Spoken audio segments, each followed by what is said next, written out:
Hey, what is going on, guys? RvzStealth here, and in today's video, I'm going to be giving you guys my top 5 best bot lane combos for this patch. You guys really seem to like the last video I did on the best bot lane combo for 6.12 when I did that one on Jhin and Zyra, and a lot of you guys asked in the comments below for me to make a top 5 on it, so I'm going to be doing that in this video. If you guys do enjoy this and you'd like to see one of these videos maybe once every few patches, then be sure to let me know in the comments below. But with that being said, guys, let's get started. The first combo is Miss Fortune and Leona. So the reason why this combo is really strong for this patch is because we're seeing a lot of really squishy supports being played right now. With the Ardent Sensor changes this patch, we're seeing a lot of Soraka, Karma. I think Soraka is one of the most picked supports in the game right now, and a lot of people ask, like, how do you counter Soraka? There's like no counterplay to her. Well, this combo is a hard counter to Soraka. Once you do hit level 6 with this combo, Leona wants to look to engage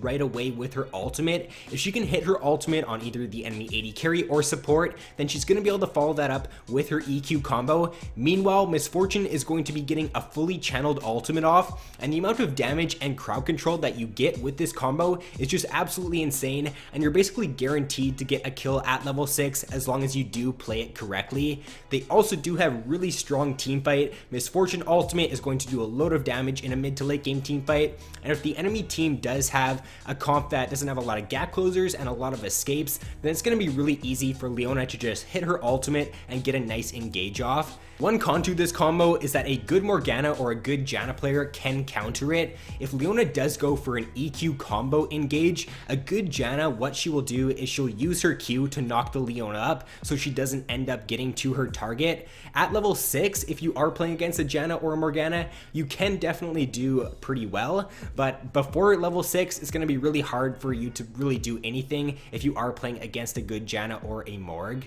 The next combo is going to be Ashe and Soraka. So Ashe is probably one of the best AD carries right now, and why not pair her up with definitely one of the best supports. This combo does have a really good win rate right now at 57%. I think this is the highest win rate for any support paired up with Ashe. The combo is really strong at level 6. Once you do it 6 with this combo, the Ashe ultimate into the Soraka silence is basically a guaranteed kill, because if the Soraka does place her silence correctly, then that means the enemy is not going to be able to flash away, and they're not going to be able to use their dash or their gap closer, so you should be able to pick up a pretty easy kill at level 6 with this combo. They do have really good sustain as well because of the Soraka, and the Soraka can just keep the Ashe really healthy in team fights, keep her alive, and she's going to be able to deal a load of damage. Her Q just shreds tanks and it shreds enemy champions in team fights, so as long as the Ashe stays alive for a long time, then she's going to get a load of damage off.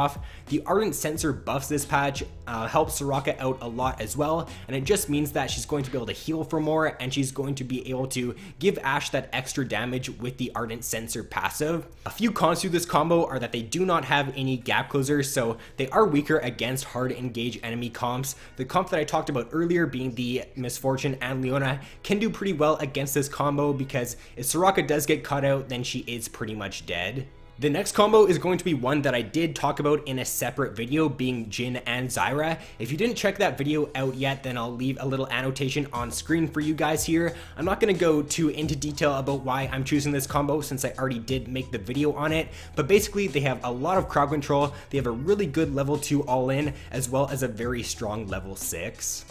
The next combo is going to be Kogmaw and Lulu. So the reason why this combo is so strong for this patch is because Lulu did get some really nice buffs, and the Ardent Sensor item also did get buffed this patch. Lulu's W now grants attack speed, so if she places this on Kogmaw in a mid to late game team fight, he's going to be able to deal even more damage now. The amount of attack speed that the Kogmaw is going to have is just going to be absolutely insane, and as long as he does know how to position decently in a mid to late game team fight, then he's just going to deal so much damage, and he's going to be really hard to kill as long as the Lulu does stay close to him.